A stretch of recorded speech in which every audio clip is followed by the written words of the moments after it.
Meus queridos irmãos, a todos, a paz do Senhor e que a graça do Senhor esteja conosco mais uma vez. Nós estamos estudando sobre a salvação, o alcance da salvação.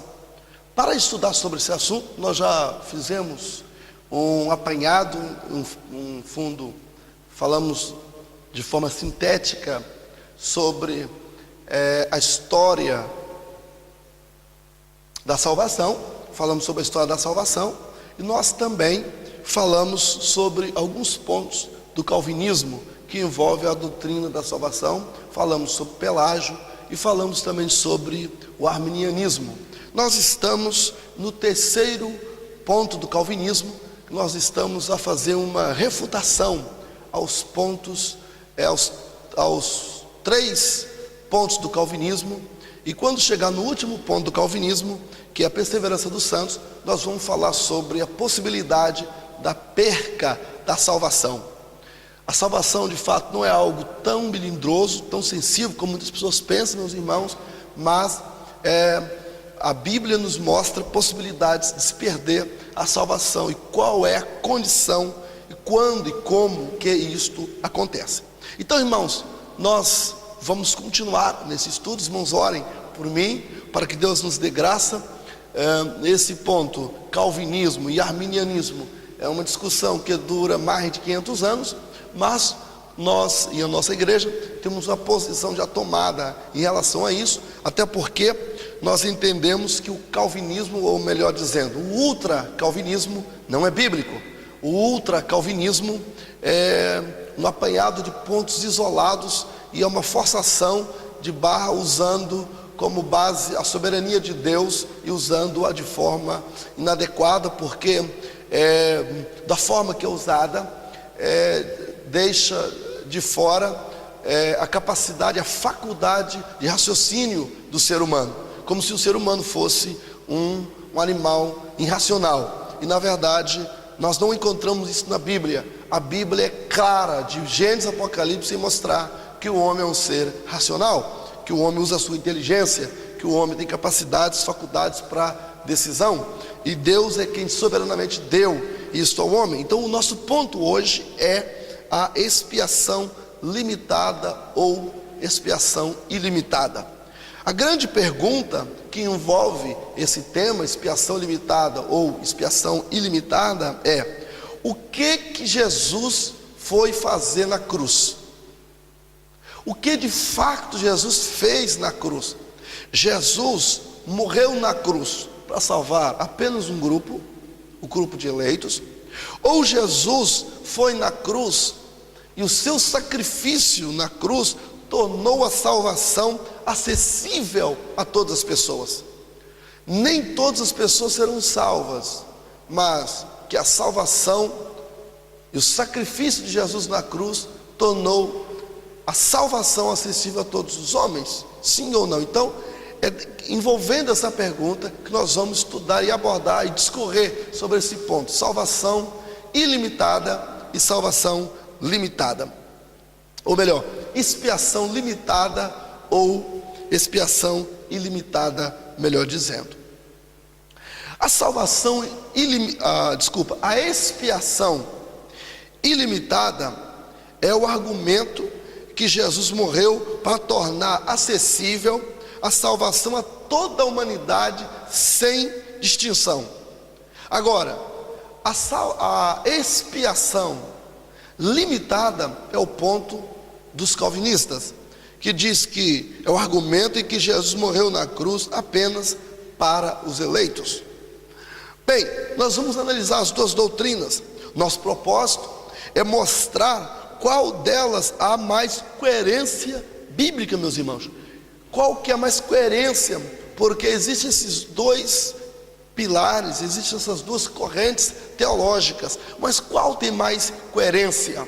Qual tem mais lógica? Qual que é mais bíblico? Ou qual que é mais bíblica no seu contexto geral das Santas Escrituras Sagradas? Então, afinal, o sacrifício de Jesus tornou acessível a todos os homens a salvação ou apenas um grupo? Então é isso que nós vamos estudar hoje. Ok, meus irmãos?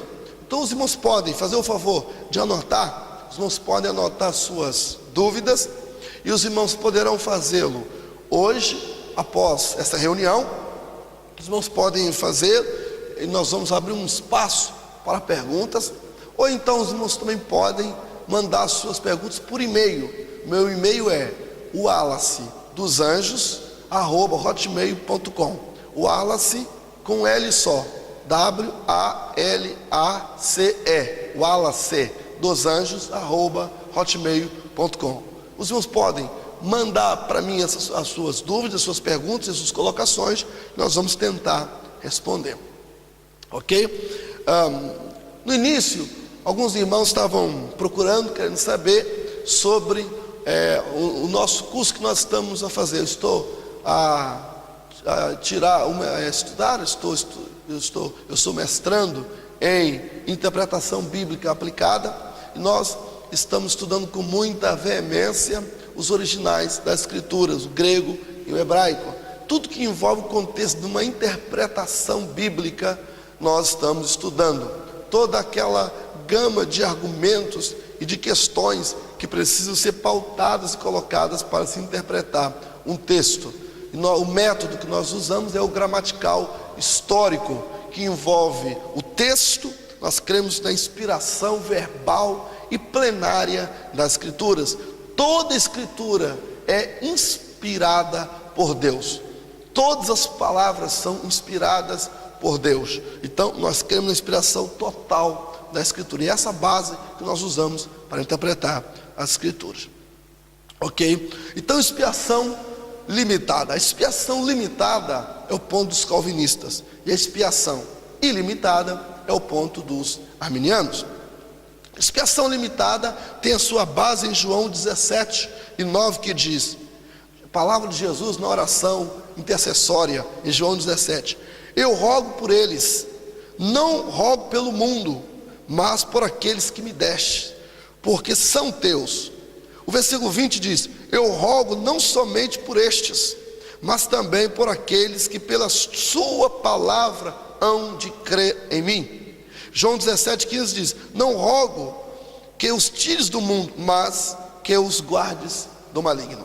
Essa aqui é a base que os calvinistas, e em especial os ultra-calvinistas, usam, meus irmãos, para poder agora dizer que a expiação não é, olha, vê, aí eles dizem assim, olha, veja aí no texto, Jesus fala, não rogo por todo mundo, tá vendo? Não morreu por todo mundo, rogo só por aqueles que me deste, e aqueles que me deste são teus, ninguém os arrebatará da minha mão, e tal. Bom, verdade é que aqui no João 17, Jesus está orando exatamente pelos eleitos, não tenha dúvida disso. Jesus está orando por aqueles que foram escolhidos, que foram eleitos. Mas esses eleitos e esses escolhidos são todos aqueles que foram escolhidos pela presciência de Deus. Antes da fundação do mundo, Deus sabia e sabendo aqueles que ainda iam crer nele, ao ouvir a pregação. Então, esses são aqueles que Jesus está orando por eles. Tanto é que Jesus, e mais na frente eu vou falar isso quando chegar na perseverança dos santos, um dos argumentos que provam a perca da salvação é exatamente o versículo 15, que fala assim, não os rogo que tire do mundo, mas que eu livre do maligno. Por que Jesus ora para que livrasse do maligno? Porque havia possibilidade de eles se perderem. Esses são os que foram eleitos antes da fundação do mundo. Esse aqui é Efésios capítulo 2, está falando, capítulo 1, está falando, nós somos predestinados antes da fundação do mundo. Deus não chegou assim agora no meio dos pecadores e aleatoriamente Deus escolhe uns em detrimento de outro, como diz o ultra-calvinismo. Não, aqui realmente Jesus está orando pelos eleitos, e é por isso que ele fala, rogo não somente por eles, mas todos que me deste, e todos os que Jesus deu, o que o Pai deu a Cristo, e aqui trata-se realmente dos eleitos. Não trata de uma expiação limitada. Por quê? Na Bíblia, a Bíblia ela nunca entra em choque. O que revela que esse texto não está falando de uma expiação limitada, e sim está apenas um relato de Jesus sobre aqueles que foram eleitos pela presciência de Deus, aqueles que haviam de crer. Veja, no versículo 17, o próprio Jesus fala: eu rogo não somente por este, mas também por aqueles que pela sua palavra, pela pregação, iam ouvir, iam usar a faculdade de crer, iam usar a faculdade de raciocínio, iam aceitar a Jesus, iam de crer em mim. Jesus fala, é claro como um dia essa escritura. Não tem nada a ver com expiação limitada. Por que a expiação, então, o que Jesus fez na cruz foi expiação ilimitada? Que o que é o ponto e Romanos, no capítulo 5, versículo 18, esclarece isso de uma maneira completamente maravilhosa. E a Bíblia, como eu estava dizendo no início, ela nunca entra em contradição, pelo contrário, é por isso que os pontos do arminianismo há mais coerência. Os pontos do arminianismo pontos que o homem compreende, a faculdade de raciocínio do homem, o homem entende completamente, e ela se encaixa. E a Bíblia não foi escrita para os anjos, a Bíblia foi escrita para os homens. É a revelação de Deus, a Bíblia é a revelação especial de Deus para nós, os homens. É para que nós entendamos o plano da salvação. É interessante aqui, eu quero dizer uma coisa: nós só conseguimos entender os planos de Deus porque Deus quis revelar. Deus é tão poderoso, tão soberano, tão magnífico, que se Ele não revelasse, nós éramos incapazes de o conhecer. Nós não conseguiríamos conhecer a Deus tão especial que é Deus, tão extraordinário, tão indescritível que é Deus. Mas aprove a Deus, pela sua graça, pela sua bondade, seu amor, sua misericórdia. Inclusive a base do trono de Deus é a justiça, não é a soberania, conforme muitos ultra-calvinistas dizem. Deus é justo, e na sua justiça Deus foi na cruz através de Jesus Cristo. E lá na cruz, o que Ele fez? O que Jesus fez na cruz? Jesus foi na cruz proporcionar a salvação a todos os homens. Mas pastor, nem todos vão ser salvos. Você pode me perguntar, é verdade? Por que todos não vão ser salvos? Porque eles não quiseram crer. A responsabilidade, a culpa não está em Deus, está no próprio homem que recusou a salvação, recusou o sacrifício de Jesus. O homem será culpado por si só, o homem não será culpado por Adão. Algumas pessoas pensam que, conforme o ultracalvinismo diz que eles seguirão, já estão no pecado mesmo, estão mortos, eles vão seguir esse curso de morto e vão agora caminhar para o inferno, porque merecem, porque pecaram, porque afastaram. Esse pecado é o pecado de Adão. E a Bíblia em Ezequiel 18 é claro em dizer que o filho não pagará pagará pelo pai. Então está quebrada essa questão. O homem está morto no pecado, é verdade, mas Deus preparou a salvação, e Jesus na cruz, Ele fez isso, Ele proporcionou a salvação a todos os homens.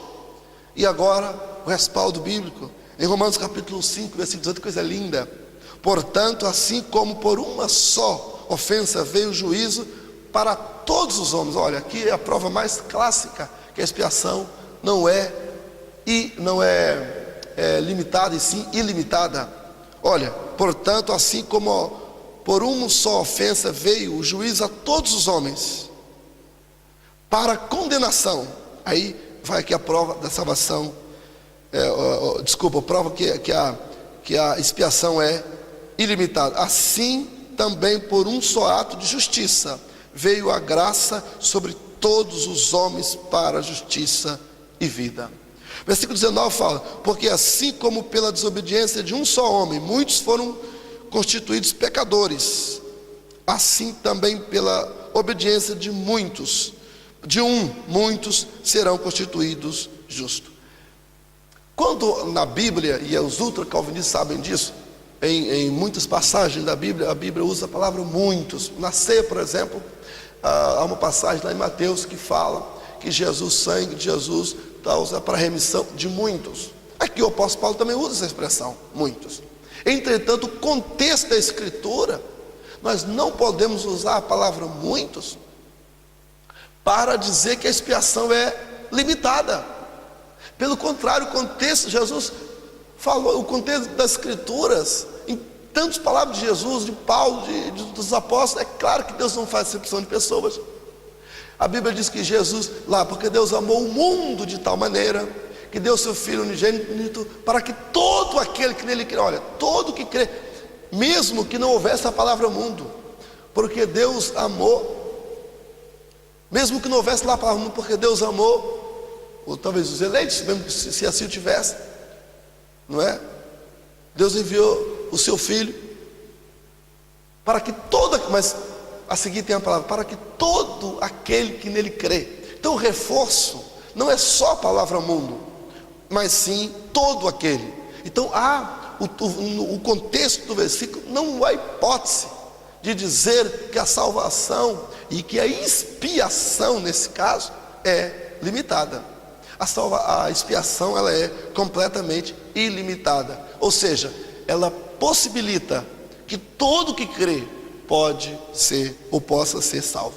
E Paulo diz categoricamente: assim como pela ofensa de um só veio o juiz a todos os homens para condenação, assim também por um só ato de justiça veio a graça sobre todos os homens. Então significa todos os homens para a justiça de vida. Então significa que a expiação é realmente ilimitada. Uma outra prova que nós podemos mostrar que a salvação, ou melhor, que a expiação é ilimitada, está exatamente no texto usado pelos ultracalvinistas, o texto de João, capítulo 10. João capítulo 10, para já, é uma parábola. E nessa parábola, ali, há alguns elementos interessantes usados pelos ultracalvinistas, mas é só uma questão de interpretação de texto que se faz. Eu um dia desse estava assistindo uma conferência reformada, conferência inclusive pela editora Fiel, e eu estava assistindo os oradores até altas horas da madrugada, eu vendo, assistindo, as pessoas fazendo doutrina e fundamento doutrinário em cima de parábola. Qualquer exegeta, qualquer pessoa que entende das regras da hermenêutica, sabe que nós não podemos usar parábola para fazer base doutrinária. O que se faz, as parábolas, ela traz uma só verdade central, e as parábolas ilustram ensinamentos e base que pode ser usada, mas nós não podemos usar uma parábola, detalhe de parábolas, nós não podemos assim fazer, porque isso é contra as regras da hermenêutica. Mas eu vou aqui falar um pouco sobre a expiação ilimitada e a expiação limitada, com base em João 10, para a gente esclarecer um bocadinho. João 10, versículo 14, fala assim: eu sou o bom pastor, reconheço as minhas ovelhas, e das minhas sou conhecido. Assim como o Pai me conhece a mim, também eu conheço o Pai, e dou a minha vida pelas ovelhas. Assim tenho outras ovelhas que não são deste aprisco, também me convém agregar estas que não são desse aprisco. Elas ouvirão a minha voz, e haverá um rebanho e um pastor. Mas a vós que credes, depois continua o versículo 26, mas a vós, até o 29, mas a vós que credes, não sois mas vós que credes, mas a vós que não credes, melhor dizendo, porque não sois das minhas ovelhas, como já vos tenho dito, as minhas ovelhas ouvem a minha voz, e eu conheço-as, e elas me seguem. Depois o texto continua em João, no capítulo 14, eu dou-lhes a vida eterna, e nunca hão de perecer, ninguém as arrebatará da minha mão. Meu Pai que mas deu é maior do que todos, ninguém pode arrebatá-las da mão do meu Pai. E depois João também 17 e 9 fala: eu rogo por eles, não rogo pelo mundo, mas por aqueles que me deste, porque são teus.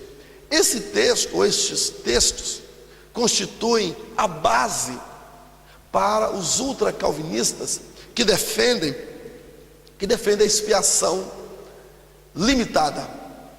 Esse texto não trata de expiação limitada. O que esse texto está mostrando é que os salvos são aquelas pessoas que foram eleitas antes da fundação do mundo pela presciência de Deus e não pela soberania. O texto é claro em dizer, e eu vou mostrar isso no próprio texto. O fato do texto dizer, há ovelhas que ainda vão crer, há ovelhas que ainda não são desapristas, mas convém a mim agregá-las. Não quer dizer que essas pessoas não quer dizer que foi por elas que Jesus morreu. O texto não diz isso. O texto não diz isso de maneira nenhuma. Em canto algum texto diz isso. O que o texto está dizendo aqui inclusive, o texto mostra claramente Jesus falando assim: essas que Jesus fala, também me convém agregar a estas, elas ouvirão a minha voz. Então, e haverá um só rebanho. Quem vai ouvir a voz? Quem é que vai ouvir a voz? É aquelas que na presciência Deus sabia que mediante a pregação da palavra, elas iam crer, elas iam usar suas faculdades de raciocínio, e elas ao ouvir a palavra, elas vão crer, e quando elas crerem, ou crescem, elas iam ser salvas, e quando são salvas, e quando nós estamos em Jesus, ninguém nos arrebata. Ninguém nos arrebata, ninguém. E aqui a Bíblia fala, o texto é lindo, é maravilhoso. Eu posso ler depois aqui no versículo 26 até o 29. E a Bíblia diz aqui: eu dou-lhes a vida eterna, nunca hão de perecer. Jesus garante que quem está em Cristo nunca vai perecer. Por isso que o apóstolo Paulo fala: se alguém está em Cristo, 2 Coríntios capítulo 5 versículo 17, se alguém está em Cristo, nova criatura é. As coisas velhas se passaram, isso que tudo se fez novo. Mas se alguém está em Cristo, o apóstolo Paulo depois também fala assim: portanto, nenhuma condenação há para aqueles que não andam segundo a carne, mas os que andam. Então, os 5 pontos do calvinismo, eles estão interligados. Nós voltamos à questão não só do alcance da salvação, mas da eleição condicional. A eleição ela é condicional, porque o homem tem faculdades, e a expiação ela é ilimitada, porque possibilitou, na cruz, Jesus possibilitou a todos os homens. E aqui, Jesus está, em João 14, ele está revelando que algumas ovelhas não queriam ouvi-lo. Algumas pessoas não queriam, essa é ela daquelas, vocês não são minhas ovelhas. Porque, e Jesus fala: vocês não ouvem a minha voz, vocês não me seguem, mas as minhas ovelhas, aquelas que se converterem, aquelas que estiverem em Cristo, elas vão ouvi-lo, e haverá um só pastor e um só rebanho. E quem estiver em Cristo, ninguém pode arrebatá-lo. Por isso que João capítulo 15, olha como é que a Bíblia se encaixa. João 15, e por isso que há um equilíbrio total no argumento arminiano. João 15 fala bem assim: permaneceis em mim, e eu permanecerei em vós. Aí depois Jesus, no João 15, fala assim: se alguém não permanecer em mim, será cortado. Então escuta, se aqui o texto, se alguém quer usar esse texto, fala: ninguém arrebatará da minha mão, então por que Jesus manda permanecer nele? Nós vamos falar um bocadinho disso mais na frente, quando falarmos da possibilidade da queda. Mas aqui, o texto aqui está dizendo claramente que João capítulo 10, em todo o texto, está dizendo que essas ovelhas, essas que ouvem a voz, são aquelas que foram eleitas pela presciência do Senhor, e aquelas que ainda vão crer quando ouvirem o Evangelho, porque elas vão usar suas faculdades, vão crer no Senhor Jesus, através da graça, serão convencidas pelo Espírito Santo, elas serão iluminadas pelo Espírito Santo, e só porque foram iluminadas pelo Espírito Santo, e somente por causa da graça do Senhor, é que elas alcançarão a salvação totalmente gratuita em Cristo Jesus, pela sua graça, e jamais e nunca pelas suas obras. Glória seja dada o nome do Senhor. Até agora, meus irmãos, alguma dúvida? Até agora? Ok? Podemos continuar? Eu só queria mostrar inúmeros textos que mostram que a expiação ela é ilimitada. Mas eu quero ainda mostrar mais 2 textos. Um para a expiação limitada dos ultra-calvinistas e outra do ponto mais equilibrado, que são dos arminianos, um outro texto. O primeiro texto que eu quero mostrar é Romanos capítulo 9, e o versículo 22, que diz assim: que direis se Deus, querendo mostrar sua ira e dar a conhecer o seu poder, suportou com muita paciência os vasos da ira preparados para a perdição? Então aqui, os calvinistas usam Romanos capítulo 9 para poder dizer que Deus, inclusive usam, uns são supralapsarianismo e outros infralapsarianismo para essa questão. Eles usam aqui o Romanos 9 para dizer que Deus escolheu, as pessoas estão mortas, estão separadas de Deus, estão caminhando para o inferno. Agora Deus chega ali e dentro daquelas pessoas escolhe alguns. Então Deus, que Jesus foi morrer por esses alguns que Jesus escolheu. Então isso é expiação limitada. E usa aqui Romanos 9 para dizer que vasos da ira preparado para isso. Inclusive argumentam, por exemplo, aqui em Romanos 9, eu acho interessante esse texto e queria explicar um pouco esse texto, porque muitas pessoas ficam confusas com esse texto relacionado com a expiação limitada e com a predestinação. Portanto, versículo 22 a seguir, mas antes do versículo 22, gostaria de ler, por exemplo, a partir do versículo 14, diz assim a palavra de Deus. Os irmãos já encontraram? Amém? Todos já encontraram? Romanos capítulo 9, a partir do versículo 14, ok? Aqui fala a liberdade absoluta da graça de Deus.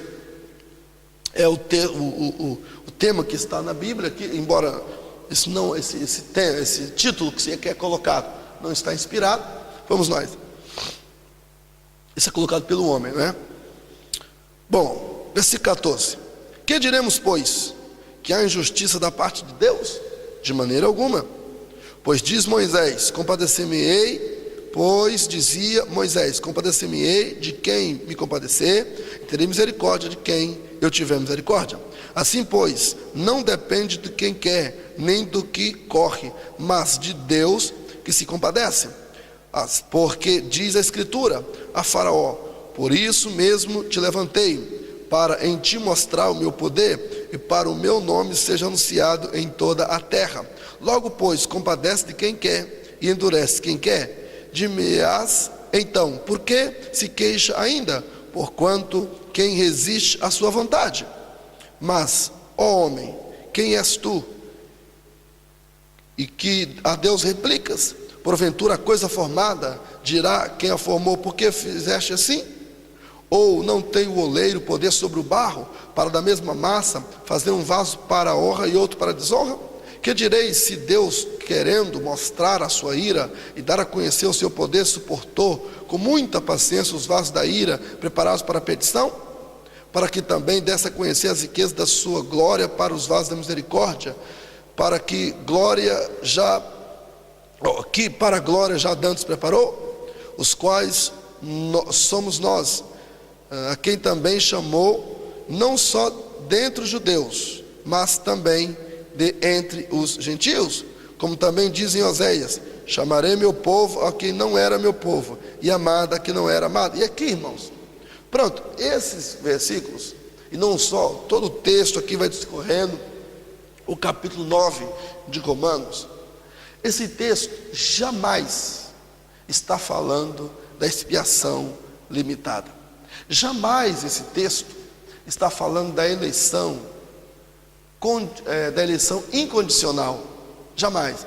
Aqui o que Paulo faz, e uma coisa que pouca gente sabe, a Bíblia, ela não foi escrita originalmente com capítulos e versículos. A Bíblia, o livro, essa carta de Paulo aos Romanos, foi escrita uma carta toda direta, sem os capítulos. Os capítulos e versículos só foram introduzidos depois, para melhor entendimento das pessoas quando estão lendo. O que Paulo está fazendo aqui, Paulo está argumentando Isso é um argumento ou uma sessão argumentativa.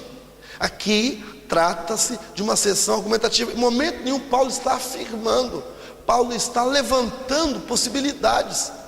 Não resta dúvidas de que Paulo tem dois propósitos aqui. Primeiro propósito que Paulo está mostrando é a soberania de Deus. E Deus como soberano, Paulo está dizendo, se Deus quiser, Deus é soberano, e Deus pode escolher para condenar quem quiser. Se Deus quiser condenar, se Deus quiser fazer, Deus tem poder e pode fazer isso, porque Ele é soberano e não dá satisfação a ninguém. Afinal, ser soberano é isso, é a pessoa que age e não tem que dar satisfação a ninguém. Os irmãos estão entendendo? Então isso é ser soberano. Primeira coisa que Paulo tem por objetivo nessa sessão é isso.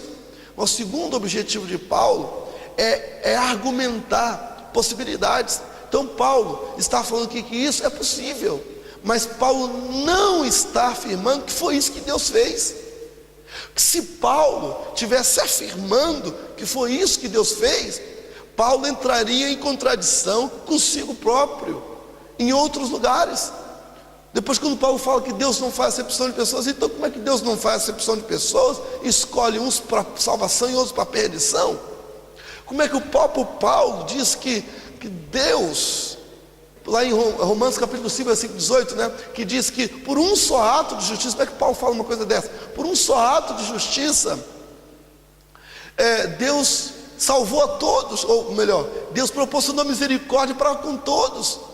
Assim também, como por um só ato de juízo, todos ficaram condenados. Então Paulo, aqui ele mostra, lá em Romanos capítulo 5, versículo 18, Paulo mostra que todos estão de igual modo. O que Paulo está dizendo é isso aqui. Paulo vai concluir esse discurso mostrando exatamente o que ele já havia falado antes. E a maior prova que o texto de Romanos 9 é apenas argumentativo, essa aqui é uma sessão argumentativa. Paulo aqui não conclui aqui o seu discurso. Vai o capítulo 9, o capítulo 10, e o discurso de Paulo termina no capítulo 11. O discurso de Paulo termina no capítulo 11.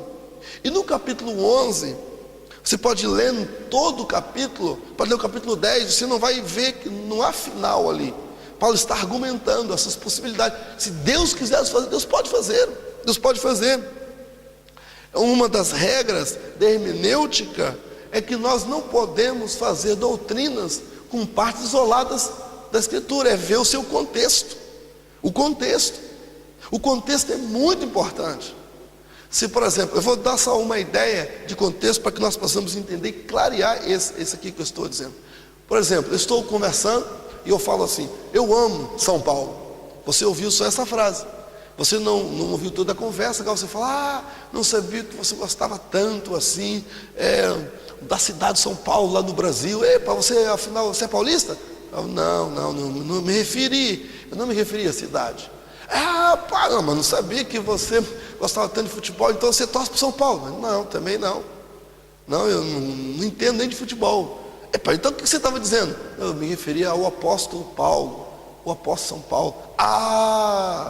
Então, olha só. Então uma frase dita, você precisa entender o contexto.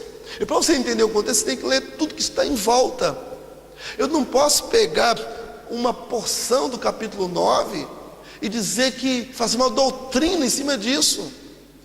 Isso é contra as regras da hermenêutica. Eu não posso fazer isso. Então aqui essa sessão aqui do capítulo, a primeira sessão do capítulo 9 é chamada de sessão argumentativa. Paulo está argumentando possibilidades. E Paulo conclui o seu discurso mostrando no capítulo 11, dizendo assim, versículo 32, que fala assim: portanto, portanto é um indicador de conclusão. Algumas traduções falam porque é outro indicador de conclusão. Portanto, Deus encerrou todos debaixo da desobediência, para com todos usar de misericórdia. Veja lá, olha a conclusão de Paulo.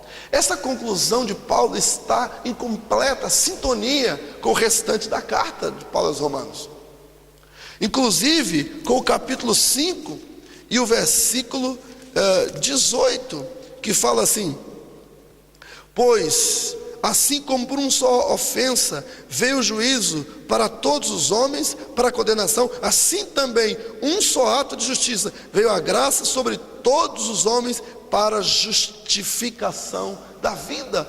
Então Paulo não pode falar isso no capítulo 5 e depois chegar no capítulo 9 falar que Deus escolheu pessoas agora para ir para o inferno. Não, isso é incoerência. Então agora, se eu pego a Bíblia, leio o contexto de Paulo falando, e Paulo termina e fala assim: porque Deus encerrou a todos. E aqui, o capítulo 11, aqui é o final, falando judeus e gentios. Aqui não há distinção de pessoas, conforme Paulo fala lá em Romanos capítulo 2, versículo 11. Deus não faz distinção de pessoas, quer dizer, há um encaixe no pensamento paulino, na doutrina paulina, na teologia de Paulo e na teologia bíblica. Deus não faz, afinal, Deus não faz acepção de pessoas. Quem faz acepção de pessoas não é justo, e Deus é justo. Então, porque Deus cerrou todos debaixo do pecado, para usar de misericórdia para com todos. E aí, há coisas que Paulo não entende, que nem nós entendemos. Paulo continua terminando seu discurso, e Paulo fala assim: ó profundidade das riquezas, tanto da sabedoria como da ciência de Deus, quão insondáveis são os seus juízos, e quão inescrutáveis os seus caminhos. Porque quem compreendeu o intento do Senhor? Ou quem foi o seu conselheiro? Ou quem lhe deu o primeiro a ele, para que ele seja recompensado? Porque dele, por ele e para ele são todas as coisas. Glória, pois, a ele eternamente. Amém. Aí o discurso termina. Amém. Aqui é um ato claro de compreensão do discurso de Paulo, de conclusão. Então, eu preciso entender que a primeira sessão do capítulo 9 é argumentativa. O que é um crime da hermenêutica é eu pegar aqui, quando fala que endureci o coração de Faraó, agora eu pegar isso e dizer: está vendo? Deus endurece o coração de quem quiser, porque Deus vai lançar quem quiser no inferno, e Deus de antemão escolheu aquela pessoa para ir para o inferno.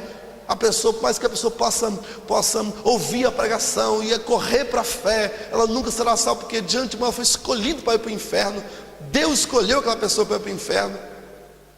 Não é isso o pensamento paulino, não é isso o pensamento, a teologia de Paulo, e nem muito menos a teologia bíblica.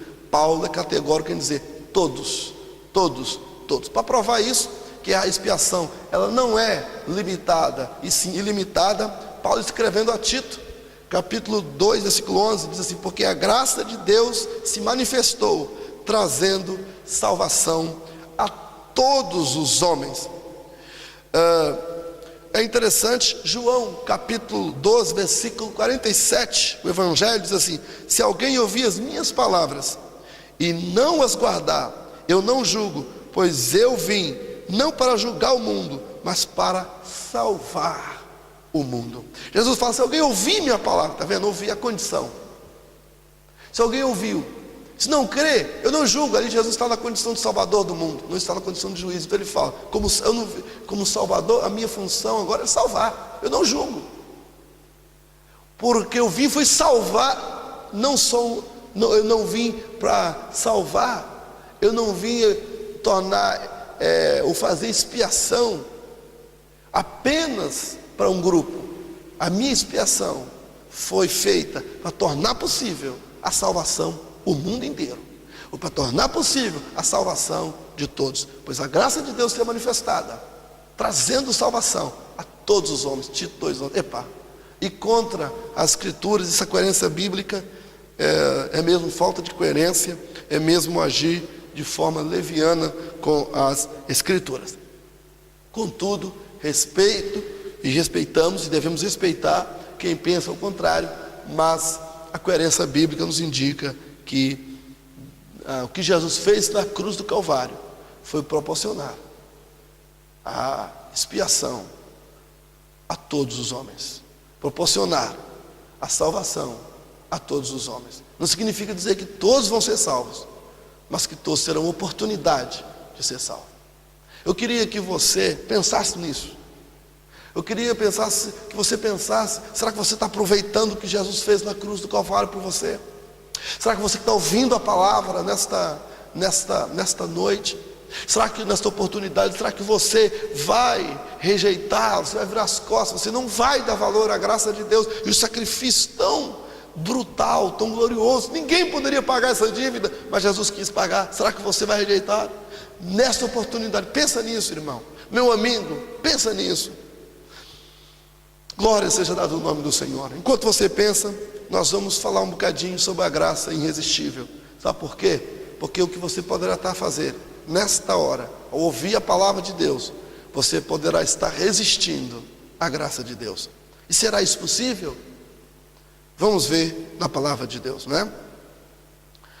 O ponto do calvinismo, é o quarto ponto do calvinismo, dizendo que a graça de Deus ela é irresistível, que mesmo o homem não querendo, ele vai ser salvo, porque ele não consegue resistir à graça de Deus. Mesmo contra a sua vontade, ele será salvo. Porque a vontade do homem é pecaminosa, segundo os ultra-calvinistas. Os ultra-calvinistas, a vontade do homem, a inclinação do homem está completamente pervertida pelo pecado. E o homem jamais vai querer Deus, porque ele está completamente depravado. Acontece que o homem, ele é como um elemento do meio. O homem, ele é como um elemento do meio. Do lado esquerdo, está Satanás. E Satanás se utiliza da carne, da vontade da carne. Portanto, em 1 João capítulo 2, a Bíblia fala, versículo 15: não ameis o mundo, nem o que no mundo há. Se alguém ama o mundo, o amor do Pai não está nele, porque tudo que há no mundo, a concupiscência da carne, a soberba da vida. Então, de um lado, o maligno nos puxa para a carne. Veja como é que a Bíblia ela é tão coerente. O apóstolo Paulo, escrevendo aos Romanos, ele fala no capítulo 8, versículo 7, 8, ele fala que a inclinação da carne é inimizade contra Deus, que então na carne não pode agradar a Deus. Então as pessoas do lado esquerdo, vamos assim dizer, ilustrativamente, e só para que os irmãos possam entender, não é? Está o Satanás, está o maligno, lançando as ofertas da carne para esse homem que está morto nos nossos delitos e pecados. Esse homem não está inerte, esse homem não está parado, ele está pecando, ele está em ação, ele está andando de um lado ao outro, aumentando o seu pecado contra Deus. Mas enquanto ele está separado, ele está apenas separado de Deus, mas ele está em ação, e ele tem as suas faculdades ativas. Ele pode reagir ao vinde a mim de Jesus em Mateus 11. Vinde a mim todos, não é só os eleitos. Vinde a mim todos vós que estáis cansados, oprimidos, sobrecarregados, e eu vos aliviarei. Vê, o convite de Jesus é sempre para todos. O que um homem pode fazer é resistir à graça de Deus. Será que a Bíblia ampara isso? Porque de um lado, como eu estava dizendo, tem o diabo que atua na carne do homem para poder levar o homem ao pecado. E carnalmente, o homem, a carne, só deseja as coisas mundanas. A Bíblia diz que as obras da carne é ódio, tristezas. As obras da carne as obras da prostituição, lascívia, imoralidade. São essas as obras da carne. Emulações, contendas, divisões, enfim. Mas o homem não é só carne. O homem, ele tem dentro de si o Espírito, seu próprio Espírito. Então aqui, permita explicar uma coisa. O homem é composto de espírito, alma e corpo. 1 Tessalonicenses capítulo 5, versículo 23, fala claramente sobre isso. É interessante nós sabermos o que é o que. Primeiro, para falar da graça irresistível, nós precisamos entender o que é o homem, por que o homem resiste à graça de Deus. Então vamos lá, vamos passo a passo. O homem é composto de espírito, alma e corpo. O que é o corpo? É a matéria que nós podemos pegar. A alma é o mundo dos sentimentos e das emoções. É a sede do sentimento, das emoções. E o espírito? O espírito é o mundo do intelecto, da razão. O espírito é a capacidade de pensar, de decidir. E este o espírito. É o espírito. Então, Quando nós olhamos para a palavra de Deus, e principalmente muitas pessoas confundem a alma com o espírito. O corpo todo mundo sabe que é matéria, ninguém confunde. Mas quando chega na parte do espírito e da alma, uma vez eu ouvi um colega pregando, diz assim: quem peca é a alma. Aí a Bíblia diz: a alma que pecar, essa morrerá. Peraí, não é nada disso que a Bíblia está dizendo. Por isso que é tão importante o contexto. Em Ezequiel capítulo 18, versículo 20, a Bíblia fala: a alma que pecar, essa morrerá. Mas o versículo não para ali, o próprio versículo continua, e o texto também continua: o pai, o filho não levará a maldade do pai, cada um levará o seu próprio pecado sobre si. Então quando a Bíblia fala a alma que pecar, essa morrerá, não é a alma em si, e sim o indivíduo, o ser humano ali. Quando fala alma, está dizendo é uma pessoa. Quando nós estamos pregando, os irmãos já repararam? Nós estamos pregando, às vezes alguns pregadores falam: olha, eu preguei em tal lugar assim, tantas almas aceitaram a Jesus. Foram tantas pessoas, tantos seres humanos, homens e mulheres, que aceitaram Jesus. Então a alma, quando fala alma, nós temos que ver o contexto. Se refere à vida, porque a alma muitas vezes simboliza a vida. Se refere a pessoas, indivíduos. Lá em Atos fala: quando José e os pais de José vieram com os pais de José, os familiares, os irmãos de José vieram para o Egito, vieram 75 almas. Então são 75 pessoas. Então, sempre quando fala alma, não está a falar, no Antigo Testamento especificamente, nós temos que ver qual é o contexto que está lá a palavra alma. Então a alma é de fato a sede das emoções e dos sentimentos. Alguns textos, principalmente salmos, que mostram a alma como sendo, tendo conhecimento e razão, isso, aquilo, ali está falando do indivíduo, está falando da parte interior do homem. E é por isso que até uma corrente teológica que é a dicotomia, porque alma e espírito, alguns pensam que é a mesma coisa, mas não é não. Então a alma é apenas a parte da vida física que está no homem, não só, porque a vida física ela é dada pelo espírito e a alma, ambos. Então, mas a alma é simbolizada na Bíblia pela vida. A alma é a sede dos sentimentos e das emoções, e o espírito é o intelecto e da razão. Por quê? A Bíblia diz assim, em Romanos capítulo 8, versículo 16: e o Espírito de Deus testifica com o nosso espírito. Veja, o Espírito de Deus fala, comunica de maneira inteligível com o nosso espírito. A Bíblia não diz assim: o Espírito de Deus comunica com a nossa alma. Se fosse a alma que tomasse decisões, nada disso. O Espírito Santo dizia assim: e o Espírito de Deus comunica com a nossa alma. Mas não é assim que está na Bíblia. E o Espírito de Deus comunica com o nosso espírito, que somos filhos de Deus. Romanos 8, 16. Depois a Bíblia fala em 1 Coríntios capítulo 6, capítulo 6, é o capítulo 6, acho que é o capítulo 2, versículo 9 de 1 Coríntios, diz assim, capítulo 2 e 9: mas como está escrito, as coisas, versículo 11, capítulo 2, versículo 11, diz assim: porque qual dos homens sabe as coisas do homem, senão o espírito do homem que nele está? Assim também ninguém sabe as coisas de Deus, senão pelo Espírito de Deus. Veja lá, versículo 11 é claro: porque qual dos homens sabe as coisas do homem, senão o Espírito do homem que nele está? Está a falar de um elemento que o homem possui, que contém faculdade de saber, conhecer, razão, decisão, intelecto. Então, toda essa faculdade inteligível do homem está no Espírito. É o Espírito que é o mundo da consciência, da razão, do intelecto, do conhecimento, do entender o bem, o certo e errado. Então o corpo é a matéria, a alma é o mundo do sentimento e das emoções, e o Espírito é a parte de Deus que está em nós, é a semelhança, a imagem e semelhança de Deus. É o Espírito que está em nós. Nós somos imagem e semelhança de Deus espiritualmente. Por isso o nosso Espírito é a imagem e semelhança de Deus em nós e está em nós.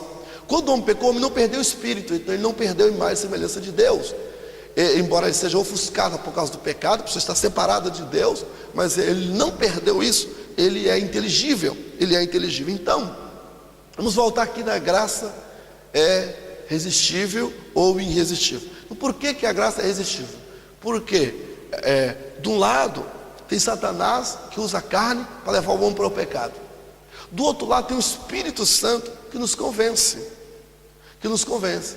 do pecado, da justiça e do juízo. E o homem agora ele raciocina, e no seu espírito ele pode decidir para sim ou para não.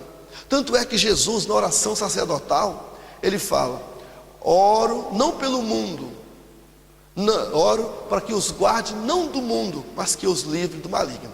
Jesus estava orando pelos eleitos, Jesus estava orando pelos salvos e por aqueles que ainda hão de ser salvos, aqueles que foram pela presciência de Deus eleitos antes da fundação do mundo. Então, aqui Jesus estava vendo a possibilidade deles resistirem à graça de Deus, dando ouvido ao diabo, dando ouvido ao maligno, e eles agora poderiam perder-se. Então Jesus orou por eles. Nós vamos aqui alguns textos que os ultracalvinistas mostram que por que a graça ela é irresistível. João 6,44 diz assim, é uma das bases usadas pelos ultracalvinistas: ninguém pode vir a mim se o Pai que me enviou não o trouxer, e eu o ressuscitarei no último dia. Os eleitos recebem uma graça, segundo eles, uma graça especial, e nunca resistem, nunca se desviam e nem abandonam a fé. Um outro texto usado pelos ultracalvinistas é João 10,28: o Pai me deu, ninguém as arrebata das minhas mãos, falando das ovelhas. Aqui, esse texto de ninguém pode vir a mim se o Pai não me der, João 6, aqui em momento nenhum está dizendo que o Pai obriga. Ninguém pode vir a mim porque o Pai obriga.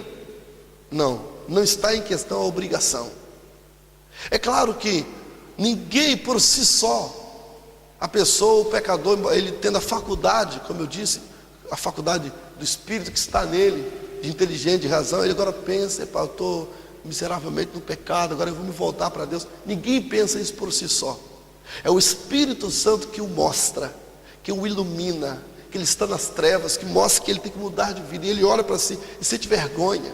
E agora, quando ele corre para os braços de Cristo, é claro que ele está sendo levado pelo Pai, e ninguém vai ao Salvador se não for levado pelo Pai. Mas não significa que ele foi obrigado, que ele resistiu, ou que não houve hipótese dele resistir, não houve hipótese, ele foi quase que hipnotizado, e agora foi levado ao Pai. Não é isso.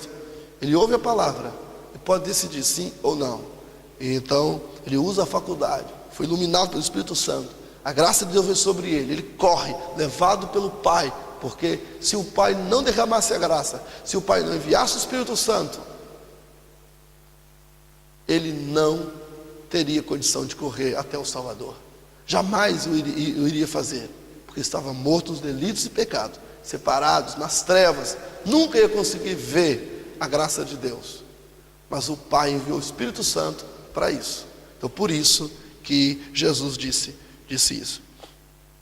Outro ponto que eu queria mostrar aqui é: por que podemos resistir à graça de Deus? Por quê? Vamos lá. No dicionário teológico do Novo Testamento de Rittel, define o verbo trazer como sendo forçar por meio de superioridade irresistível. Linguisticamente, a palavra significa impelir, forçar, compelir, ou um conceito muito mais forte que persuadir.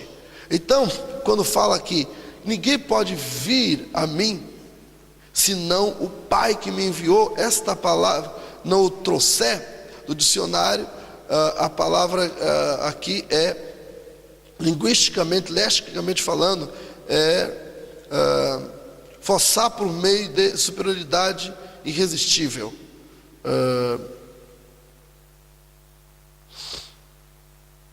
Linguisticamente, a palavra significa compelir e forçar, um conceito muito mais forte do que persuadir. É interessante que quando fala, ninguém pode vir a mim se o Pai não persuadir, se o Pai não impelir. E agora os ultracalvinistas pegam esta palavra isolada, né, para dizer aqui, se o Pai não o trouxer, como se usam esse dicionário, né, para dizer que o Pai força a pessoa a ir. O que define é o contexto. O contexto é que eu não posso pegar palavras isoladas. Por exemplo, a palavra sarx. A palavra sarx e a palavra soma. São duas palavras usadas para carne, para corpo. A palavra soma é o corpo físico, ou a carne física, o corpo, mais usada para corpo. Já a palavra sarx é mais usada na Bíblia, no seu contexto, para vontade pecaminosa da carne. Mas nem sempre. Há muitos locais na palavra de Deus que usa a palavra sarx para corpo físico. Para corpo físico. Então, meus irmãos, nós não podemos pegar uma palavra, como aqui consta no dicionário teológico de Kittel, que define o verbo trazer, inclusive, que em inglês é to down, como sendo forçar por meio de superioridade irresistível, não é?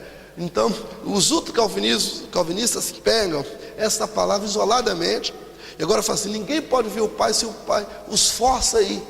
Então, se é verdade que o Pai força, não é? Por quê? E como explicar, não é? Por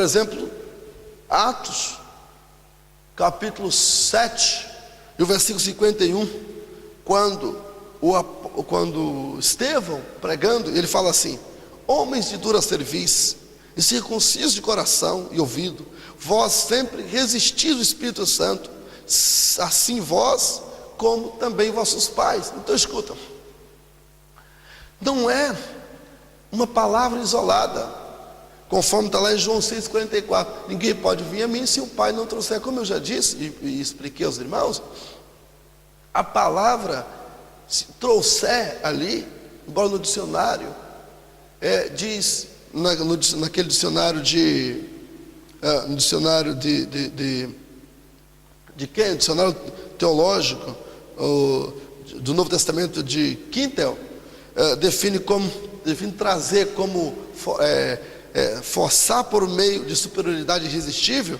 Linguística, lexicograficamente, a palavra significa compelir, forçar. É isso que ele está dizendo. Compelir é um conceito muito mais forte do que persuadir, não é? Então, segundo esse dicionário, aqui, e é isso que os ultracalvinistas fazem, pegam esta palavra e agora de João 6:44 e querem fazer uma doutrina em cima desta palavra, dizendo assim que no original não é trazer, é forçar. Então Deus força as pessoas a serem salvas. Então, mesmo que a pessoa não queira ser salva, Deus é tão poderoso que Deus agarra a pessoa e salva independente das faculdades que o próprio Deus a deu. Não. Então, nós não podemos. O que nós temos que fazer é pegar o texto, não só a palavra isolada, e enquadrá-lo dentro do contexto. No contexto, quando nós vamos para o contexto, nós encontramos o contexto da Escritura dizendo que a graça pode ser resistida. Como é que isso acontece? Deus soberanamente permite que a graça seja resistida, que a pessoa não é obrigada a aceitar. A graça é um presente que Deus dá para que a pessoa alcance a salvação. e a pessoa como tivesse a mendigar, e agora ali alguém chega e oferece para ela a possibilidade dela sair daquela vida. Ela pode dizer sim, ela pode dizer não. Então ela não é obrigada, e é assim que Deus faz. Então por isso que Estevão, pregando em Atos capítulo 7 verso 51, diz assim: homens de dura cerviz, circuncisos de coração e de ouvido, vós sempre resistis ao Espírito Santo, assim vós sois como vossos pais. Então Estevão está dizendo duas coisas. Primeiro, aqueles ali estão resistindo ao Espírito Santo. Segundo, os pais também resistiram ao Espírito Santo, então resistiram à graça de Deus. O texto é claro, e não é só esse texto. Terceira coisa que eu quero mostrar: Estevão foi um evangelista que o seu discurso está na íntegra em Atos e na Bíblia. Outros grandes evangelistas não constam seus discursos. Por exemplo, Filipe que pregou em Samaria, um grande avivamento que houve em Samaria. Cadê os discursos de Filipe? As pregações não constam na Bíblia. Mas aprove a Deus, não é lindo isso? Aprove a Deus constar a pregação de Estevão. E a pregação de Estevão diz que eles eram incircuncisos, e eles resistiram ao Espírito Santo. Não só eles, mas também os pais resistiram ao Espírito Santo. Então Estevão está dizendo claramente, não só Estevão, mas a palavra de Deus aprove a Deus revelar que a graça de Deus é possível resistir, e a culpa é do homem. Deus não é tão fraco que agora ele quer fazer, é impedido pelo homem, como se o homem fosse mais poderoso do que ele. Não é nada disso. É que Deus permite que o homem seja salvo, e oferece-lhe a graça, e não o obriga. E se o homem não aceita, o próprio homem é responsável pela sua condenação. Que se Deus força uns e não força outros, Deus seria injusto, Deus faria acepção de pessoas, e Deus seria culpado então daqueles que não serão salvos, porque Deus escolheu um em detrimento dos outros, e Deus não faz isso. Quando Deus oferece, Deus soberanamente oferece a possibilidade da pessoa resistir à sua prenda, sua graça, Deus está dizendo que o próprio homem é que é responsável pela sua própria condenação, não Deus. Deus é amoroso, bondoso, e Deus quer salvar todos os homens. A Bíblia diz que Deus não tem prazer na morte do ímpio. A Bíblia diz que Deus deseja que todos os homens sejam salvos, embora nem todos serão salvos, porque o homem tem a possibilidade, soberanamente Deus deu ao homem a possibilidade dele rejeitar e resistir à graça de Deus. Um outro texto que mostra, Mateus 23 e 37, que diz assim, palavra de Jesus, provas de que o homem pode resistir à graça de Deus. Mateus 23 e 37, Jerusalém, Jerusalém, que mata os profetas, apedreja os que te são enviados.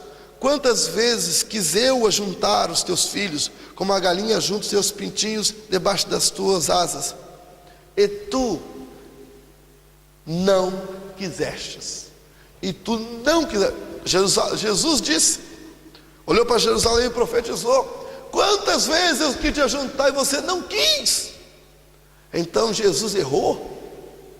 Então Jesus errou em dizer que eles não quiseram. Mas como é que eles não quiseram, sendo que, se eu for seguir, sendo que Deus força, sendo que ninguém consegue resistir à graça de Deus? Como é que eles não quiseram? Se Deus quis ajuntar, com a sua graça ele poderia juntar, e o homem jamais poderia resistir. Jerusalém deveria ter sido juntado, e por que não foi? Por que não foi? Será coerente? A grande coerência e a grande fundamentação bíblica, não é bíblico dizer que o homem resiste à graça de Deus. Não é o fundamento bíblico. Isso não é desfazer da soberania de Deus, jamais, jamais, nunca. Pelo contrário, Deus é que na sua soberania permitiu, porque o homem, assim sendo, será responsável pela sua própria condenação. Então, aqui mais uma prova.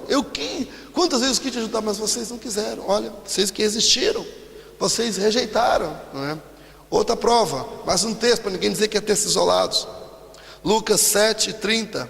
Mas os fariseus, doutores da lei, rejeitaram o conselho de Deus contra si mesmo. Veja, não sendo batizado por ele, João Batista. Então,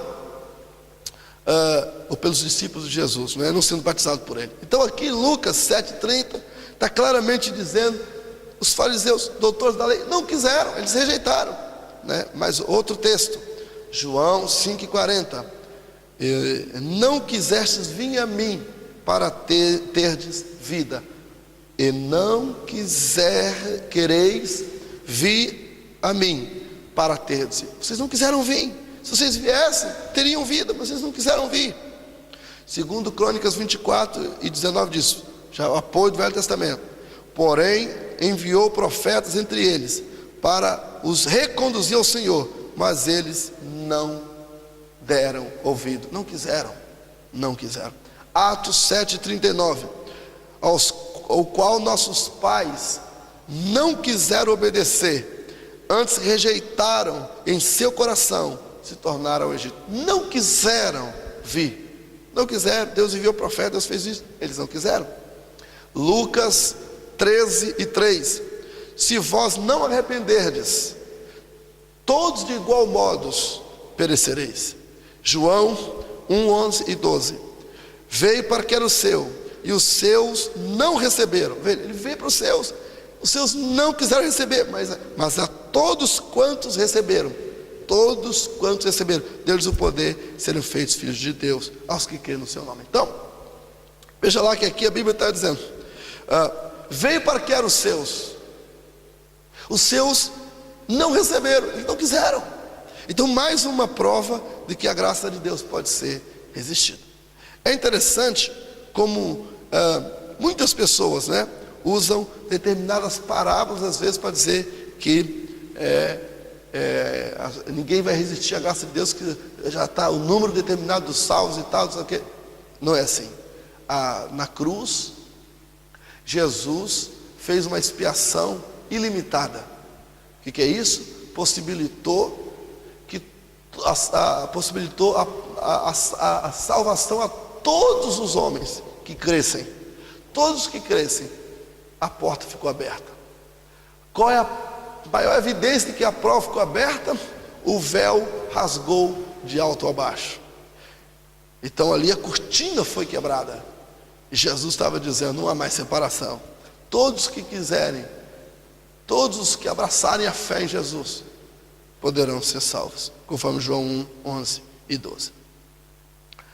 Bem, nós agora chegamos a um dos pontos finais, é o último ponto do calvinismo, que é a perseverança dos santos. Nós já falamos hoje aqui, já falamos sobre os 5 pontos do calvinismo: a depravação total, a eleição incondicional. Nós já falamos que a eleição ela não é incondicional, ela é condicional à fé, às faculdades pessoais dos homens. A expiação é limitada, e nós mostramos biblicamente que a salvação não é limitada, ela é ilimitada, e que a graça de Deus é possível ser resistida. Mostramos várias evidências bíblicas, porque agora estamos falando da perseverança dos santos. Então, nesse ponto aqui que nós queremos falar sobre a perseverança dos santos, quero mostrar para os irmãos uma coisa interessante que eu vejo biblicamente na palavra de Deus. Primeiro, é possível perder a salvação? Será que é bíblico dizer, uma vez salvo, salvo para sempre? Quem já ouviu pessoas falarem isso? Quantos já ouviram? Levanta assim a sua mão. Uma vez salvo, salvo para sempre. É interessante que às vezes quem pensa, e é o ultra-calvinismo, que o ultra-calvinismo ensina que uma vez salvo, salvo para sempre. Que a pessoa, se foi salva, ela pode pecar, pode desviar, pode adulterar, que na hora H ela vai acabar se arrependendo e vai para o céu, porque ela foi eleita, não tem jeito, ela vai ser obrigada a ser salva. Esse é o ultra-calvinismo. Mas, se isso fosse verdade, o que dizer dos versículos da palavra de Deus, os textos da palavra de Deus, que diz: aquele que perseverar até o fim será salvo. Ao dizer aquele: guarda o que tens para que ninguém tome a tua coroa. Será por que Jesus, na oração sacerdotal, orando pelos eleitos, pela presciência de Deus, ele orou e dizendo assim: Senhor, não te peço que os livres do mundo, ó Pai, mas que os livres do maligno? Se não há possibilidade de perda da salvação, então por que Jesus orou por eles? Não é? Portanto, irmãos, nós vamos fazer uma análise agora. É possível perder a salvação? Qual é a evidência bíblica sobre isto? A base do ultracalvinismo é João 10, 27 e 28, que diz assim: as minhas ovelhas ouvem a minha voz, eu conheço-as, e elas me seguem. Eu dou-lhes a vida eterna, e nunca hão de perecer, e ninguém as arrebatará da minha mão. Veja aqui, e nós vamos fazer uma análise do contexto dessa passagem, mais uma vez. Elas ouvem minha voz, elas me seguem, dou a vida eterna para elas, nunca hão de perecer, ninguém as arrebatará da minha mão. A questão aqui é uma questão de contexto bíblico. Precisamos entender, isso aqui, esse texto de João 10, está falando dos salvos. Alguém que está salvo em Jesus, alguém que, vamos aqui partir do princípio da eleição condicional, que tem a sua base na presença de Deus. Deus, sabendo que aqueles que ao ouvirem a sua palavra iam crer, Deus salvou aqueles que iam crer, ou que vão crer ao ouvir a sua palavra. Então, aqueles que vão crer, Deus elegeu os que vão crer. Deus elegeu todos aqueles que crerão. E em Cristo, todos aqueles que crerem em Cristo são os que Deus elegeu de antemão para serem salvos, da sua presciência. Eu sabendo disso, prescientemente, Deus escolheu e elegeu todos esses. Então esses é que o texto de João, capítulo 10, se refere. Esses estão em Cristo. Esses que estão em Cristo, alguém que já é salvo em Cristo, o que está em Cristo, João 15, aquele que permanece em mim, João 15 fala: permanecei em mim, é um mandamento, permanecer, o verbo ali está no imperativo, permanecei em mim, e eu permanecerei em vós. O texto não fala: eu permanecerei em vós, então vós permanecereis em mim. O texto de João 15 não diz isso, não diz, o texto de João 15 diz o contrário. O primeiro é assim: permanecei em mim, e eu permanecerei em vós. Quer ver? É interessante o texto de João 15. O versículo 5 fala assim: eu sou a videira, vós sois as varas. Quem está em mim, olha, quem está em mim e eu nele, esse dá muito fruto, porque sem mim nada podeis fazer. Se alguém não estiver em mim, será lançado fora, como vara, e secará, e os colhe e lança no fogo, e ardem. Se vós estiverdes em mim, e as minhas palavras estiverem em vós, pedireis tudo o que quiserdes, e será feito. Nisso é glorificado meu Pai, que deis fruto, assim sereis meus discípulos. Assim sereis meus discípulos. Condição: se. Aqui muitas condições, né? Entre elas, versículo 6: se alguém não estiver em mim, uma condição. Depois, versículo 9, no verso 9, diz assim o texto: como o Pai me amou, também eu vos amei a vós, permanecei no meu amor. Aqui, esse texto tem um paralelo total, não é, com João capítulo 10. Permanecei em mim. Permanecei em mim. Se eu não permanecer, se eu não guardar, se eu não ficar, não foi ninguém que me arrebatou, não foi o diabo, não foi o mundo, não foi nada disso. Eu tenho que permanecer. Enquanto eu permanecer em Cristo, tanto é que a Bíblia fala: permanecei. Se alguém permanecer em mim, aí Jesus está falando assim: eu dou a vida eterna. Pronto, está dado. Nunca hão de perecer, ninguém se arrebatará da minha mão.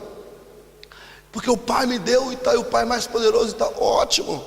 E é isso mesmo que a Bíblia está dizendo. Todas aquelas pessoas que permanecem em Jesus, não há ninguém que possa arrebatar, porque nós estamos em Jesus.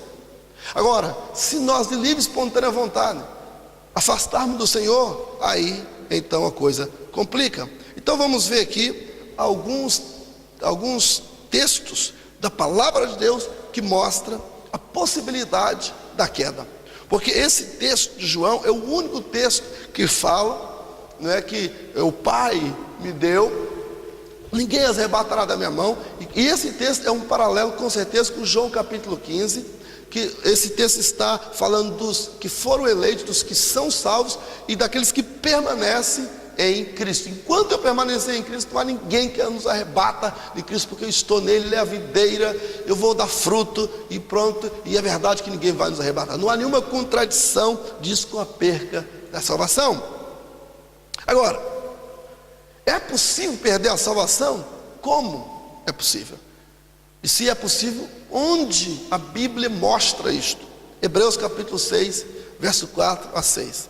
Ora, para aqueles que uma vez foram iluminados, provaram o dom celestial, tornaram-se participantes do Espírito Santo, experimentaram a bondade da palavra de Deus e os poderes da era que há de vir, e caíram. É impossível que sejam reconduzidos ao arrependimento, pois para si mesmos estão crucificando de novo o Filho de Deus, sujeitando a desonra pública. Esse texto de Hebreus, capítulo 6, está afirmando, não é um texto argumentativo do escritor aos Hebreus, é um texto afirmativo. Aqui está dizendo assim: ora, aqueles que uma vez foram iluminados, aqui está falando do salvo, da pessoa que foi salva completamente. Olha como é que é claro o texto. Olha, aqueles que foram iluminados, provaram o dom celestial. Que dom celestial é esse? É o dom da salvação. Dom celestial. Depois tornaram participantes do Espírito Santo. Alguém pode ser participante do Espírito Santo sem ser salvo? Experimentaram a bondade da palavra de Deus. Olha, ouviram a palavra, creram, aceitaram. Aí fala, e caíram. O texto é claro, caíram. A esses é impossível, aqui está, é impossível que sejam reconduzidos ao arrependimento. Então a Bíblia está dizendo que há essa possibilidade, que há pessoas que foram salvas, que elas vão cair. Se eu disser, ou se eu quiser forçar a barra, que uma vez salvo, salvo para sempre, um salvo nunca se perderá. Se a pessoa foi salva mesmo por Jesus, ela nunca se perderá. E se ela se desviar porque nunca foi salva, esse é um extremo. Se eu acreditar nisso, eu tenho que rasgar esse texto aqui de Hebreus, porque isso não pode constar na Bíblia, porque a Bíblia está afirmando categoricamente que é possível cair. Mas para que não se diga que nós estamos usando só um texto, que fazendo doutrina com um texto isolado, ou usando um só texto para fazer doutrina, vamos a outros textos que provam claramente a possibilidade da queda e de que o homem então peque. Então nós vamos analisar os textos. Primeiro, vamos ver aqui alguns exemplos. Êxodo, capítulo 32, verso 33. Então disse o Senhor a Moisés: aquele que pecar contra mim, a este riscarei do meu livro. O que é riscar? O que é o livro de Deus? O livro de Deus, riscarei do meu livro. O livro da salvação, é o livro da vida eterna, como a Bíblia diz lá em Apocalipse. Então, não é só Hebreus que fala da queda, da perca da salvação. Também Êxodo fala sobre isso. João capítulo 15, verso 4 e 6, permanecei em mim e eu permanecerei em vós. Quem não permanece em mim é lançado fora. Olha, por que permanecer? Só quem está em Cristo é que tem condição de permanecer. Se alguém não está, primeiro precisa vir, para depois de estar, permanecer. Aqui fala, permanecei em mim e eu permanecerei em vós. Quem não permanece em mim será lançado fora, e como a vara se seca, tais ramos são recolhidos e lançados no fogo e queimados. Aqui, esse texto está mostrando claramente a possibilidade de perder a salvação e depois acabar por se perder. Gálatas 4 e 5, veja, a Bíblia está recheada de passagens mostrando a possibilidade da perca da salvação. Separados está de Cristo, vós os que portanto, Gálatas 5 e 4, separados estáis de Cristo, vós os que vos justificais pela lei, da graça tendes caído. O texto é claro como o dia, da graça tendes caído.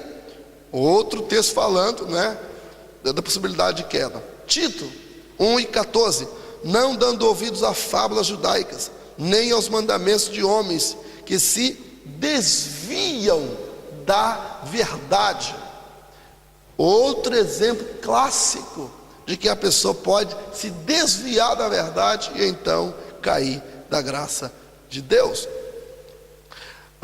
Quero mostrar ainda um outro exemplo. 1 Timóteo, capítulo 1, versículo 18 a 20. Aqui mostra exemplos de dois homens que caíram, que foram salvos e que perderam a salvação.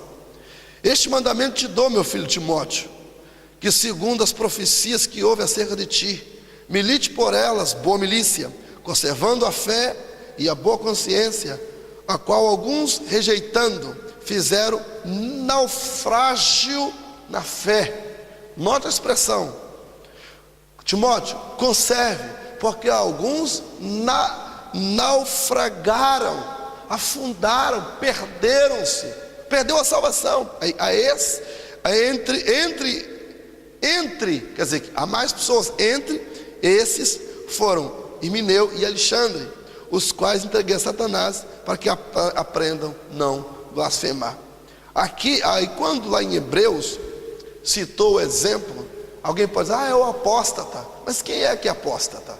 Só pode apostatar uma pessoa que foi salva. Então há claramente a possibilidade da perda da salvação, é claro.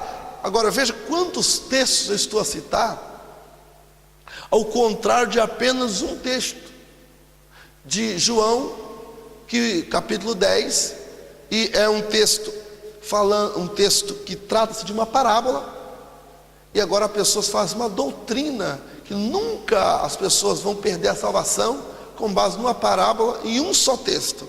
Eu estou aqui agora argumentando, mostrando vários textos da possibilidade da perca da salvação. A perca da salvação ela é devida a um só facto: a condição que Deus soberanamente deu ao homem, a faculdade que Deus o deu, que é a responsabilidade humana. O homem só perde a salvação por causa da responsabilidade que ele tem. Deus deu ao homem a responsabilidade. O homem é responsável, meus irmãos. Vocês que estão aqui neste culto, olha, meus irmãos, quero vos dizer uma coisa: nós nunca podemos abrir mão, nós nunca podemos esquecer que nós somos responsáveis. Há uma responsabilidade sobre os nossos ombros. Nós precisamos levar a sério a palavra de Deus. Portanto, quero citar-vos mais um exemplo. 1 Timóteo 3, e o versículo 6: não neófito, para que ensoberbecendo-se não caia na condenação do diabo. Convém também que tenham bons testemunhos que estão de fora, para que não caia em afronta e no laço do diabo. Para que não caia no laço do diabo, foi que Jesus orou na oração sacerdotal e pediu: Senhor, não te peço, ó Pai, não te peço que os tire do mundo, mas que o livre do maligno.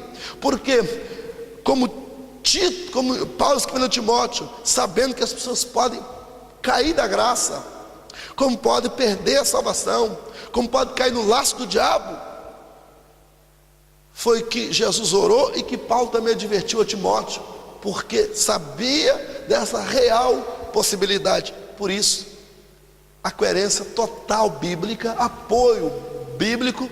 E posso dizer, o que não é bíblico é que o homem será salvo e salvo para uma vez salvo para sempre, igual que ele pode pecar para fazer o que for, que agora ele é salvo mesmo, que um dia vai acabar se arrependendo. Não é isso. Há a responsabilidade humana, e que se ele descuidar ele sendo salvo, ele pode vir a cair da graça de Deus. O texto é claro, evidencia uma condição: cada pessoa deve fazer a sua parte. Jesus disse: vigiai e orai, para que não entreis em tentação. O espírito está pronto, mas a carne é fraca. Ainda falando dos exemplos das pessoas que caem da graça, nesse pé da salvação, e falando da importância de que o santo tem que perseverar. Calvino nunca disse, por isso que eu digo ultra-calvinismo, né? E a minha tarefa ao expor esses 5 pontos do calvinismo é combater o ultra-calvinismo, que diz que a pessoa, uma vez salva para sempre, e etc, etc. Não é assim. Calvino sempre ressaltou que a pessoa tem que perseverar. O ser humano tem uma responsabilidade.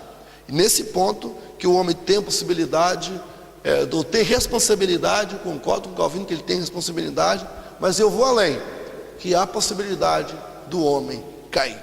Hebreus, capítulo 12, versículo 25, vem respaldar completamente a minha linha de raciocínio, que é uma linha completamente bíblica, dizendo assim: vede que não rejeiteis ao que fala, porque se não escaparam aqueles quando rejeitaram o que sobre a terra os advertia, muito menos escaparemos nós, se não nos desviarmos daquele que nos adverte lá do céu, melhor dizendo, aquele que nos adverte lá dos céus.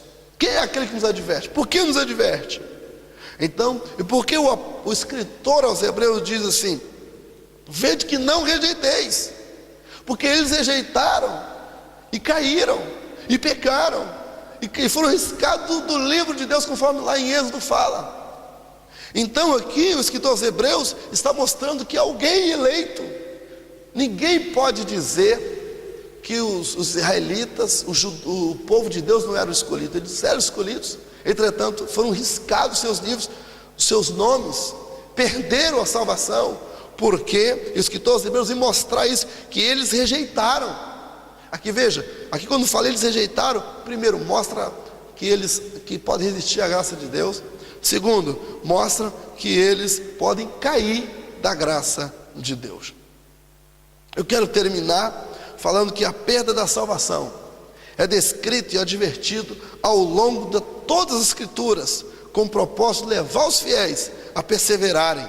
Entretanto, não é algo tão frágil que qualquer coisa, ou por qualquer motivo, ou a pessoa pode se perder. Não, meus irmãos, nós vamos ter cuidado. É para nós não cauterizarmos a consciência.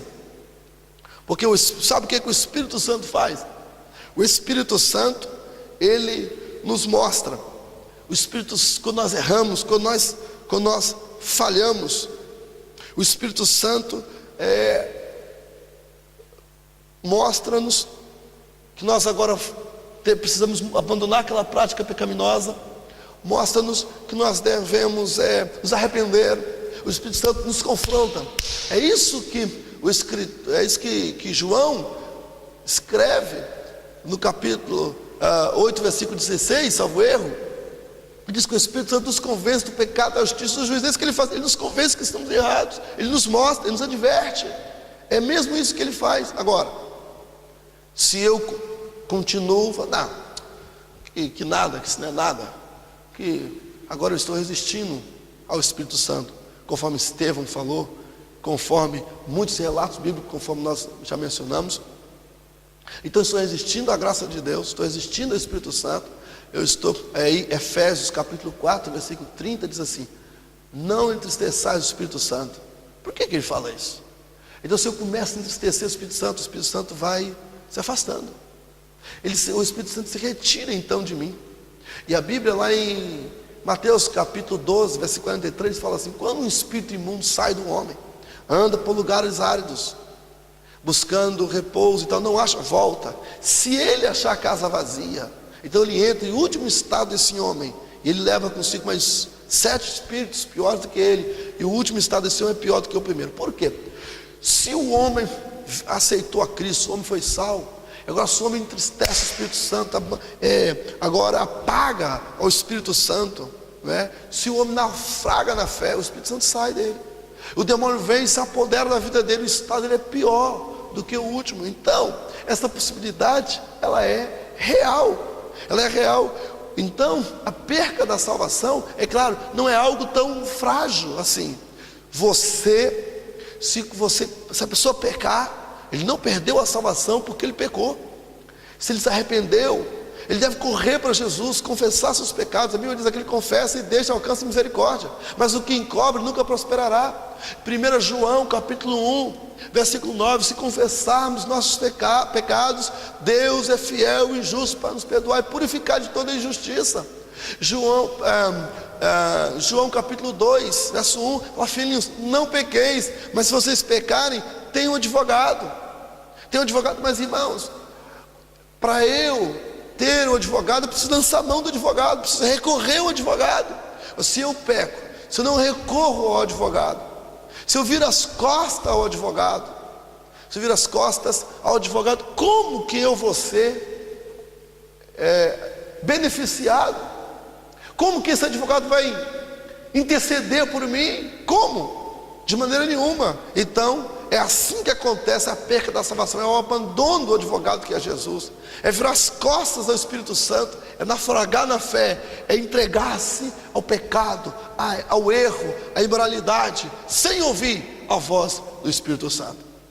Então, mas enquanto o homem ouvir, não importa o pecado que a pessoa possa cometer, se ele se arrepender, o sangue de Jesus nos purifica de todo pecado. Aleluia, louvado seja Deus. Finalmente, 1 Timóteo 1, 18 a 20: este mandamento te dou, meu filho Timóteo, segundo as profecias que houve acerca de ti, milites por elas, boa milícia, conservando a fé, na qual alguns, rejeitando, fizeram naufrágio na fé. Aqui, meus irmãos, eu quero terminar mostrando que Paulo estava advertindo para que Timóteo não naufragasse na fé, porque havia essa possibilidade para Timóteo. Quero terminar dizendo, portanto, que nossa parte é vigiar, sabendo que a salvação está em Jesus. Em Jesus nós estamos guardados, em Jesus estamos seguros, não é? E que nós devemos saber, a Bíblia diz assim: aquele que está em pé, cuide para que não caia. Se a Bíblia diz que aquele que está em pé deve cuidar para não cair, será por quê? É óbvio que há a possibilidade da perda da salvação. Que Deus em Cristo nos guarde, que Deus em Cristo nos livre e nos abençoe. Eu quero orar por ti. Você agora vai curvar a sua cabeça. Queria que você não se estribasse na frase uma vez salvo, salvo para sempre, mas que você perseverasse, você fosse fiel, você fosse obediente. Saiba que, se você está aqui, não pense que você não é escolhido, não pense que você não é eleito. Na cruz, Jesus fez expiação por você também. A expiação é ilimitada. Na cruz, Jesus possibilitou a salvação a todos os que creem. Se você crê, a salvação, ou melhor, a expiação abrange você. Se você crê, a Bíblia diz: a todos que crerem, Deus deu-lhes o poder de se tornarem filhos de Deus. A todos que crêem. Se você crê, a salvação é para você. Abrace o perdão no sangue de Jesus. Hoje é o dia aceitável. Não deixe para amanhã. Entregue a sua vida a Cristo e permaneça em Cristo, porque aquele que permanece até o fim será salvo. Quem não permanecer, perdeu a salvação. Que Deus em Cristo nos ajude. Vamos orar.